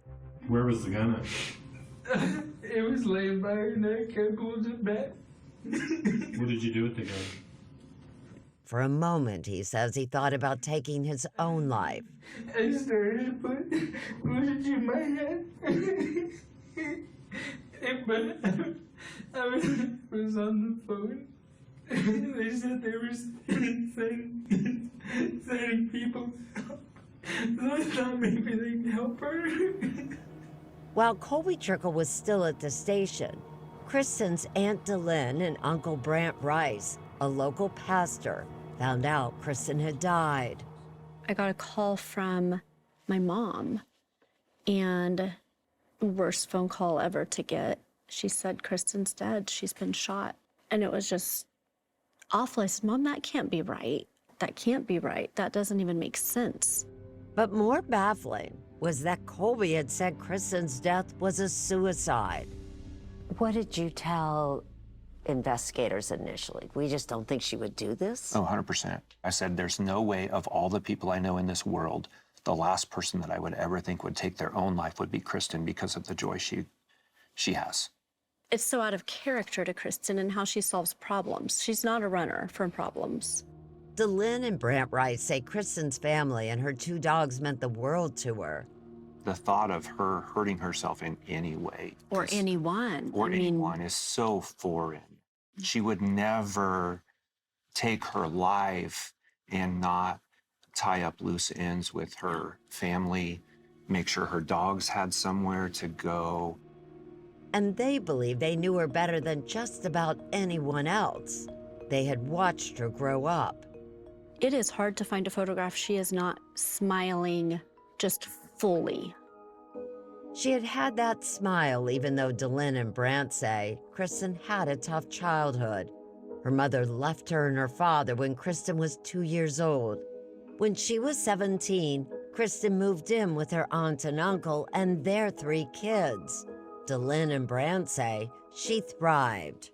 She loved being with our family. She loved the peace in our home. Chloe is Brant and DeLynn's daughter. Kristen was my older sister figure in my life, and I really looked up to her, and she was just like always there to make me smile and feel important. The family remembers when Kristen met Colby. They were both 18 years old. Colby attended our church. Colby, for a time, was on the worship team at our church. They are the band that plays the worship music during our services. He wowed her with his guitar playing abilities, songs that he had written. As years went on, I quickly grew. But just 5 years later, Kristen was dead, and Colby was saying she took her own life. Coroner Lyle Nordhook examined the scene, and looking at the wound, he believed the revolver was in close range to her chin when it was fired. And in Nordhook's experience, that was not unusual for a self-inflicted gunshot wound. How would you believe the revolver was being held? Close to the chin and parallel to the body. Like this? Yeah. But Detective J.B. Burkholder had also been called to the house. We respond to suicides. They happen several times a year. And to him, this didn't seem like suicide. Having a female with a gunshot wound, especially to the head, was unusual for us. Why? Why is that more unusual for women, you think? For women, they're a little bit more concerned about looks, even after death, and so they think about that. And there was something else. When I got there, I remember an alarm going off. Kristen's cell phone alarm is heard repeatedly on audio recorded by first responders. I think I actually silenced it. She had set an alarm to get up, to get ready for work, and had plans for that day. A lot of times individuals who are thinking about suicide, they're not setting alarms. It doesn't matter when they get up. There was candy set out in the kitchen area. She and Colby had planned for Halloween to go on as it normally would with trick-or-treating. And nothing troubled him more than that weapon found at the scene. Detective Burkholder wasn't sure Kristen was the one who fired it. The gun was a full-size .357 revolver, a large caliber weapon, approximately 11 to 12 inches. It can be hard to handle. And so being able to place that gun under your chin and discharge that firearm just didn't seem very likely for a smaller female in what was described as a dark bedroom. This wasn't an open and shut suicide case. There was questions.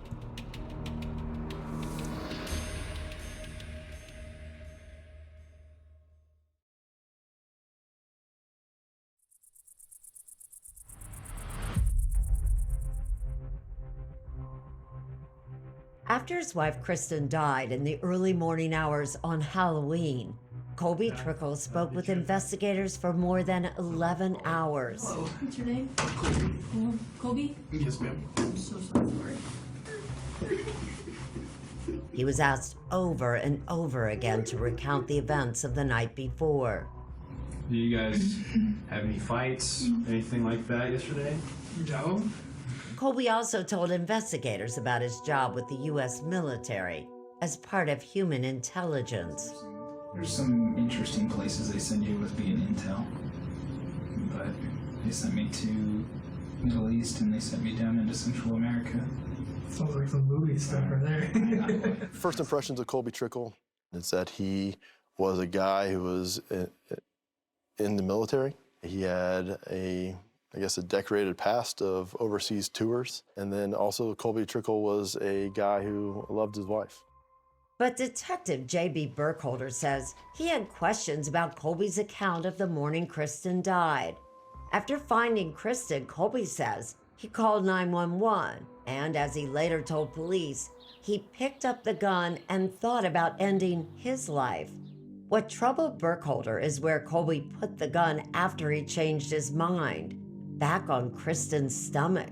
I put it back down and ran outside. It's just very odd. It doesn't seem as though if I'm calling 911, if my wife's dying on the bed, that I would place the gun back down on her body.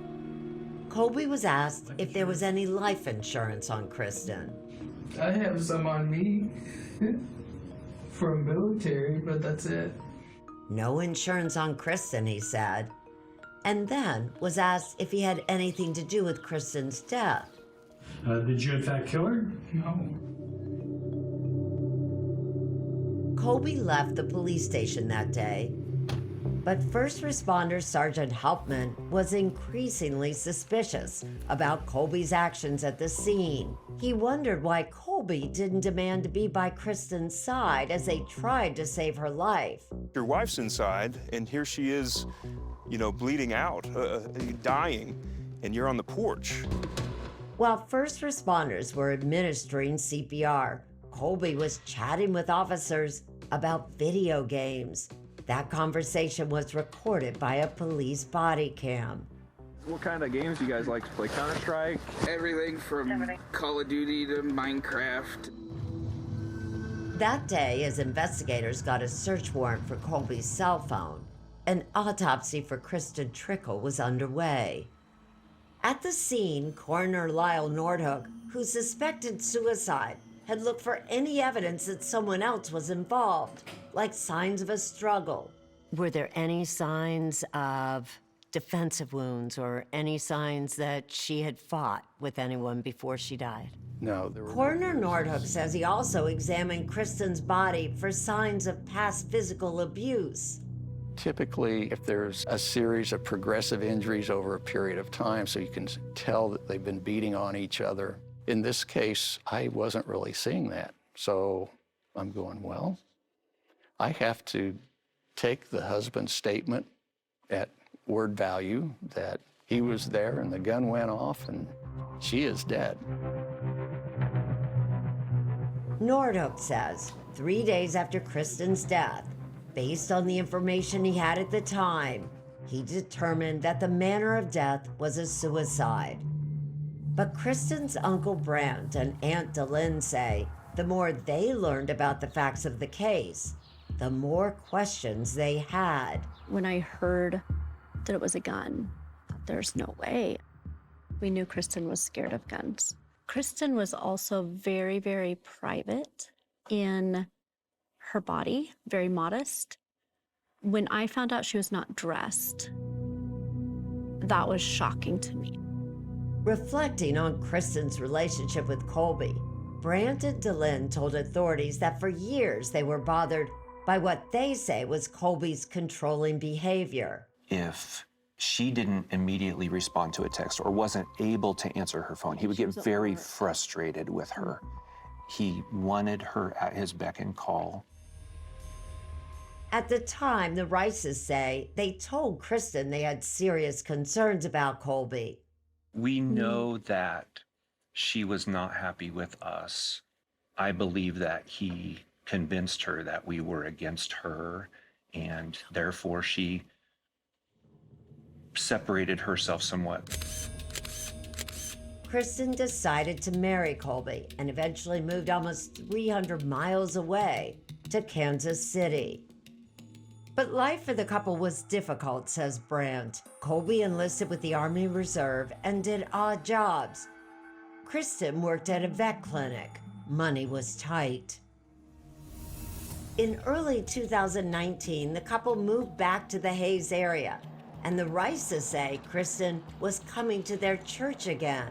Oh, we were thrilled. We were so thrilled to reconnect with Kristen, and it was just like it was when she lived in our home. Yeah. And in the months before her death, they say, she was making plans to launch her pet boarding business. She had picked out a little house that's south of town and has a little barn behind it, and she wanted to turn the little barn into the boarding area. To the Rice family, Kristen seemed happy and excited for her future. But after her death, Brandt and DeLim wondered about Colby. Was Colby capable of murder?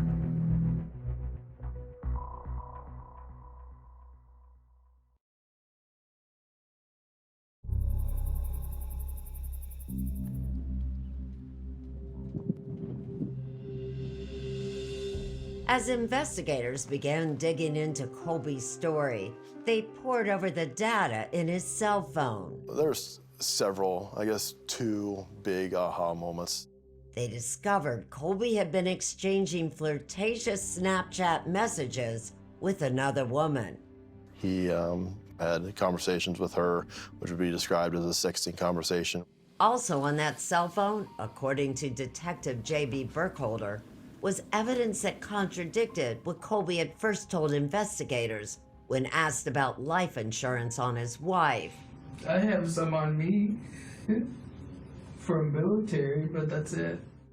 Cell phone data revealed that not only was Colby aware Kristen was covered by a life insurance policy called SGLI for spouses of military members, in the days before her death, they say, he Googled the amount the policy would pay out. Detective Ridgway was able to find what I believe was a screenshot of a search that he had conducted 10 days prior to Kristen's death, asking what his spouse's life insurance would be. On November 4th, 2019, investigators asked Colby to return for more questioning. Approximately 10 days ago, you looked up a life insurance issue? When? I never did. You did? I never did it. If I would die? No, if your spouse died.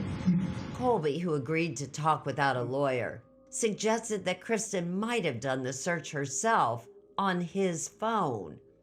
We always gave each other access to each other's phones and stuff. Investigators also asked Colby about his online relationship. Colby admitted that it had started a few months prior to his wife's death, after he met the woman on a group chat while playing video games. Did Kristen find out about that relationship? Not that I know of. Colby told them the relationship was a virtual one, that he had never actually met the woman. But investigators discovered he had been texting with her just hours after Kristen's death, while he was still at the police station. I guess to his credit, he said that he was busy and couldn't talk right now, but then he said, I wish I could. Erin Cunningham is Assistant Ellis County Attorney. Which is probably the last thing that you should say to a woman you're having an online affair with when you're being investigated about your wife's death. When Colby Trickle left the police station after his second interview, Detective Burkholder checked out his claim that Kristen had used his phone to research life insurance policies. We were able to get surveillance video from the Walmart store. What they discovered was that Kristen was at work at Walmart at the time the cell phone search was made. We were able to see that she didn't have access to a phone. The inconsistencies in Colby's statements kept piling up, says Burkholder, like this one. She keeps the revolver on her side. Colby had said Kristen had kept the .357 revolver by her side of the bed, But that didn't seem to line up with what Burkholder saw at the scene. When we looked at the scene, we saw multiple firearms on what was described as Colby's side of the bed.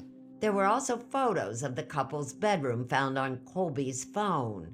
So this picture was taken, I believe, a month prior to Kristen's death. You see a large framed revolver on the bed where Colby Trickle's described as being his. And do you think that's the .357? That's the only .357 in the house that we found. That tells me that this was Colby's gun. Still, the investigation stalled.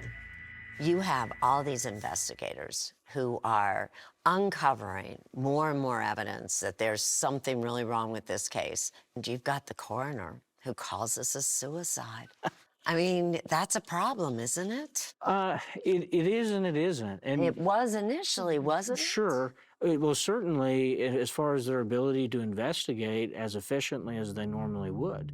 Cunningham says that the coroner's determination that Kristen had died by suicide limited the investigators' ability to obtain search warrants. There was still elements of the investigation law enforcement wanted to follow up on. In the winter of 2020, Colby began collecting payouts from 2 insurance policies, $23,000 from Walmart and $100,000 from the U.S. military. Meanwhile, investigators continued to learn more about his time in the military. He was a reserve officer in the military that was never deployed. Wait a minute. So he was never deployed to Central America? He had no overseas deployments that were told to us by the United States military. And he had no experience talking to informants as part of his job as an intelligence analyst. Right. But even with what looked like blatant lies and an apparent motive to kill his wife, police didn't arrest Colby. So in the year after Kristen's death, authorities watched as Colby Trickle went on with his life. Maybe I'm foolish and maybe It is very frustrating to me. I would run into him in public. Playing music at a restaurant in town. It made my skin crawl. So whatever storm you're in, keep pushing forward. Posting Facebook self-help videos. Get to the outside where you're free and enjoy life. But then, nearly 2 years after Kristen's death, a newly elected county attorney decided to try something very new that he thought could put Colby away for life. Go behind the scenes with the 48 Hours Postmortem Podcast.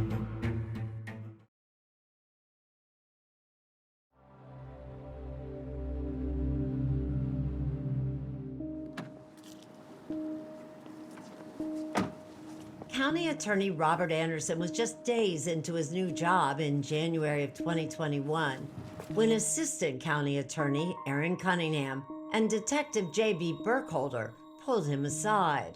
JB and I both cornered him and said, this is something that's clearly a homicide. Help us to get the nails put in this coffin.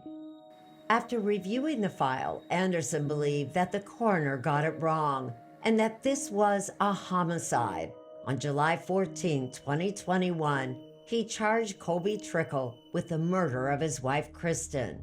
Certainly, the insurance money provides motive. In addition, being in bed next to your husband, naked, shooting oneself in the face, after having set alarms to get up the next day for work, after setting out candy for Halloween, these circumstances don't point to a woman who was planning a suicide. Hey, can I get you to step out of the car and come to the back of the car with me? Sure. When police arrested Colby, he didn't seem surprised. Detectives, I have some questions for you. Sure. Place you under arrest. You turn around, put your hands behind your back. Sure. And denied killing Kristen. I didn't do it, and I know many people don't believe that, and I respect that. I believe him. You don't believe that he would shoot his wife? I do not. Cassie Ziegler is one of Colby Trickle's defense attorneys. He cares about his spiritual life. He's a devoted Christian.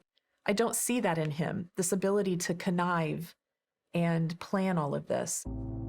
Instead, she says Kristen had suffered from depression since childhood. I think that Kristen dealt with a lot more pain in her life than people acknowledged. I don't think there's any worse rejection in life than to be rejected by your biological mother. At an early age, that's exactly what happened. Colby's attorney felt confident. Going into the trial, the coroner was standing by his assessment that Kristen's death was a suicide. You had the ability, you had the power to change this determination if you wanted to prior to trial. Yes. You could have, but you didn't. If I've made a determination, am I going to change it to homicide based on an accusation before a court proceeding? No. So County Attorney Anderson knew he had to do something to convince a jury that Kristen didn't die by suicide. And that's when he pursued a different type of autopsy, a psychological one, an autopsy of the mind. And to conduct it, Anderson hired a forensic psychologist, Dr. Ashley Christensen. Her job? To determine Kristen's state of mind leading up to her death. Being unable to speak with them because they're, of course, no longer here, they have to speak with their family, their friends, their coworkers. They review any social media, diaries, journals, anything that they can. Christensen's conclusions would eventually take center stage at Colby Trickle's trial. It was September 2023. Members of the jury. And Prosecutor Cunningham began by telling the jury that Kristen Trickle was murdered for the oldest reasons in the world. This case is as simple as A, B, C. A, an affair. B, a breakdown of control. And C, cold hard cash. Colby's attorney disputed that. You may proceed whenever you're ready, Ms. Ziegler. Thank you, Your Honor. Cassie Ziegler says Colby's alleged affair was really just an online flirtation. I don't think there was a plan to have this long-term intimate affair. She also denies that Colby plotted to kill Kristen for cash. And about that Google search into the life insurance payout, Ziegler says Colby doesn't remember doing that search. But she acknowledges he had been filling out paperwork around that time for his own military life insurance. And if he did do it, maybe that's why. It's just a coincidence that this is happening days before his wife dies. Unfortunately so, yeah. Bad timing. At trial, the jury learned that Colby Trickle had not only collected more than $120,000 from 2 life insurance policies on his wife, he had already gone through it. I think he had spent all of the money in approximately 8 months. What did he spend the money on? When Detective J.B. Burkholder took the stand, he was asked to describe one expenditure in particular. There's a $1,942 payment to True Touch Dolls. Were you able to determine what that was? This is a company that made and manufactures and distributes life-size sex dolls. Colby's attorney says Colby was having trouble sleeping alone and was quite open about the purchase. He went and talked to his mother about it. If you're gonna buy if you're gonna buy a sex toy, a grown man's not gonna go talk to his mother about this sex doll he's gonna buy. What was your reaction to that? Disgusted. Just disgusted. It was described at trial that he needed this doll for comfort. For comfort and warmth. We have electric blankets that we use for that. When Brant Rice took the stand, he told the jury that his niece had become more assertive in her relationship with her husband in the months before her death. I feel that she had really begun to stand up for herself. We were proud of her for that. And there were texts, says Cunningham, that seemed to support that Colby feared he was losing control over Kristen. On April 8th, 2019, when Colby texted that Kristen seemed different and pushy with things, she responded, I'm just deciding to stick up for myself. Just like you, I'm taking control of the situation. And then prosecutors called their star witness, Dr. Ashley Christensen. Around the time of her death, there was a lot of data suggesting that she had a lot of hope. Dr. Christensen testified that Kristen talked to family members about future plans and seemed optimistic. She wanted to open her own either pet boarding or dog grooming business and had discussed this goal for opening her business. But Christensen also testified that she interviewed Colby for her report, and he offered what sounded like a reason why Kristen might have been stressed. He told the doctor Kristen knew about his online relationship with that other woman. He reported that they had last discussed that relationship the week of her death. But remember, in his police interview, Colby had told investigators that he didn't think Kristen knew. Why did Kristen find out about that relationship? Not that I know of. So which is it? Did she know or she didn't know? I believe she knew. Whether or not Kristen knew, Dr. Christensen told the jury she believed that at the time of her death, Kristen was at a low risk for suicide. It is my opinion that it is relatively less likely that her death was the result of suicide. I love those words, relatively less likely. That doesn't tell me anything. We can't know the mind of someone who's going to end their life. Defense attorney Ziegler does not think the report should have been allowed in as evidence. She points out that Dr. Christensen, who never met Kristen Trickle, did interviews and prepared her report nearly 2 years after Kristen's death. And Ziegler believes people's memories change over time. That is a long time to go back and talk to people about Kristen. But prosecutors thought there was another piece of evidence that could bring them a guilty verdict. What do you think is the most powerful evidence against Colby Trickle? Chat now with the 48 Hours team on Facebook and X.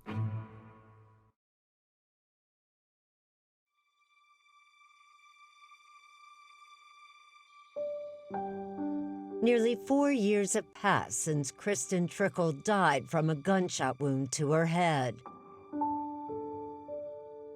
How would you describe the last 4 years? Hellish. On September 22nd, 2023, it was Colby Trickle's last chance to convince a jury that he had nothing to do with his wife's death. He decided not to testify, but his attorney Cassie Ziegler called his mother, Tina Kreitzer, to the stand. Is it fair to say that Kristen was pretty reserved at first when you met her? Yeah, very to herself. Kreitzer described her daughter-in-law as a woman who rarely revealed her feelings.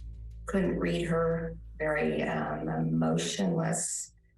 It's a drastically different Kristen, says attorney Ziegler, than the one her family describes. By their explanation, just the happiest, most joyful person, never stops smiling.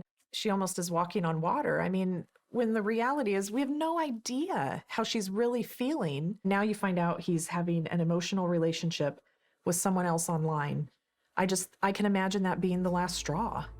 But in his final argument to the jurors, prosecutor Erin Cunningham shows them the weapon that killed Kristen and says she couldn't have fired it. Members of the jury, this doesn't add up. And the state is going to demonstrate it to you. Prosecutor Cunningham showed us with a similar gun. If you look at the autopsy photos, you see a little divot at the 3 o'clock mark, which is believed by the coroner to be the sight imprint of the gun. See that? And I knew Kristen was right-handed. The natural way a right-handed person would hold a gun to their head for suicide would be something like this, or maybe something like this, putting the sight mark somewhere between 9 o'clock and 6 o'clock.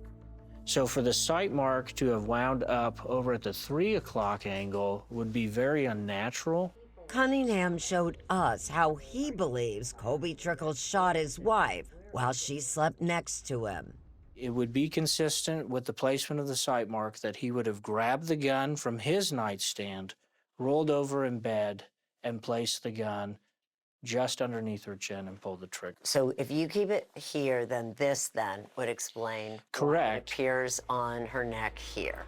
As the case went to the jury, Ziegler had hoped that they would still have too many doubts. How significant is it, the fact that the coroner went to trial still saying it was a suicide when the prosecutors are saying it's a homicide? Yeah, it's huge. We have to show doubt that's reasonable.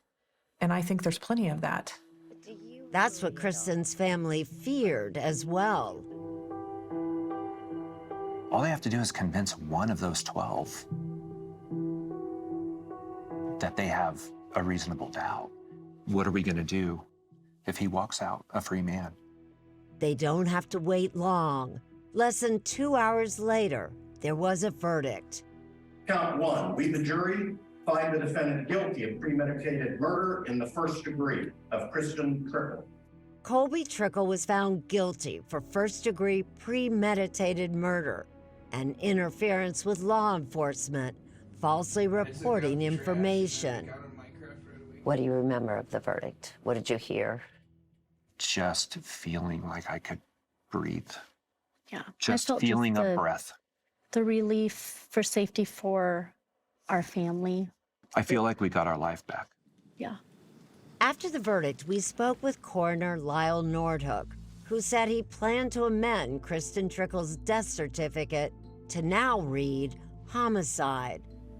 He admitted he had decided on suicide before talking to anyone in Kristen's family or seeing the weapon used to kill her. But I'm a little surprised. Wouldn't that have been important for you to make, to know the size of the weapon, to be able to make your death investigation determination? The police should have all that information, and it's usually correlated with the pathologist, but it wasn't in this case. The fact that he had done research on insurance, were you aware of that? No. Were you aware that they found evidence that he was having an online affair? No, they didn't share that with me either. If you had known that, would you have left that as suicide? No. Investigators acknowledge they should have done a better job keeping him informed.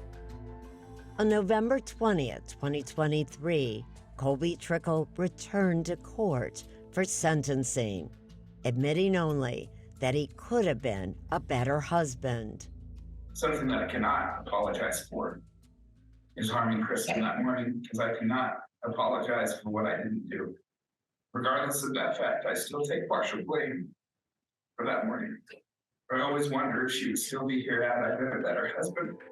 Judge Glenn Braun sentenced Colby Trickle. The court will sentence you to life in prison with no possibility of parole for 50 years.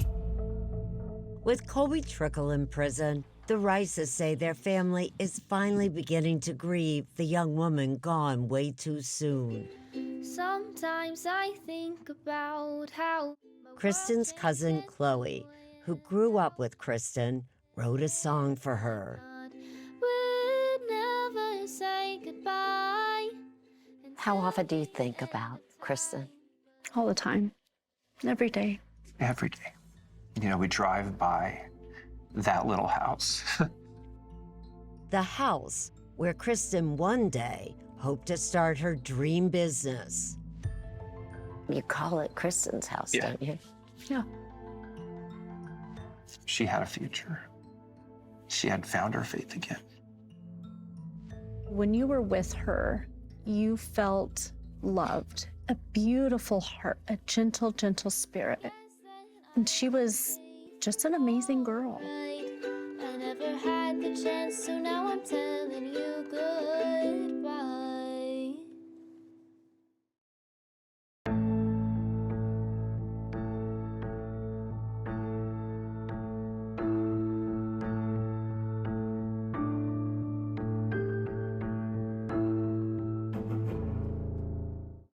New CBS Next. A young girl found dead in a swamp. Did this look like an accident or something else? Something entirely different. A decades-old mystery with a surprising answer. Oh no. Oh no. I never would have guessed how this ended. 48 Hours is all new. CBS Next and streaming on Paramount+.